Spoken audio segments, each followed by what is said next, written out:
নমস্কার, সৃজন বলছি। যাদবপুর লোকসভা কেন্দ্রের বামফ্রন্ট মনোনীত কংগ্রেস সমর্থিত সিপিআইএম প্রার্থী সৃজন ভট্টাচার্য। খুব কঠিন সময়ের মধ্য দিয়ে চলেছি আমরা। বিজেপি আর তৃণমূল শাসনে গরিব মধ্যবিত্ত মানুষের প্রাণ ওষ্ঠাগত। ক্ষেত মজুরদের কাজ আজকাল বছরে কয়েক মাস মাত্র, তাদের প্রতিদিনে অন্তত 600 টাকা করে দিতে হবে। এ দাবিতে দীর্ঘদিন ধরে লড়াই করছি আমরা।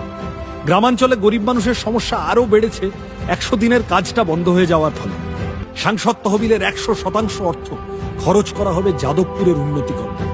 যে কাজগুলো গুরুত্ব দিয়ে করতে চাই তা হল বারুইপুরকে জেলা সদর বানানোর জন্য নির্ধারিত 500 একর জমির সদ্ব্যবহার, বারুইপুরের সাবডিভিশন হসপিটালকে স্টেট হসপিটাল ও মেডিকেল কলেজে রূপান্তর, সোনারপুর ও বারুইপুর রুটে যোগাযোগ ব্যবস্থার উন্নতিকল্পে চম্পাহাটি ফ্লাইওভার, গড়িয়া থেকে বারুইপুর অবধি মেট্রো রেলের সম্প্রসারণ, ক্যানিং গড়িয়া রুটে নতুন বাস চালু, বারুইপুর ও সোনারপুরে বিভিন্ন এলাকায় বাতিস্তম্ভ নির্মাণ ও আলো বৃদ্ধি, বারুইপুরে বিভিন্ন সবজি ও ফলের জন্য কোল্ড স্টোরেজ।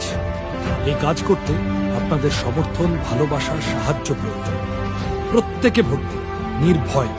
আমাদের পার্টি সহ তেমন সমস্ত মানুষ যারা তৃণমূল বিজেপিকে পছন্দ করছেন, সবাই একজোট হয়ে আছে।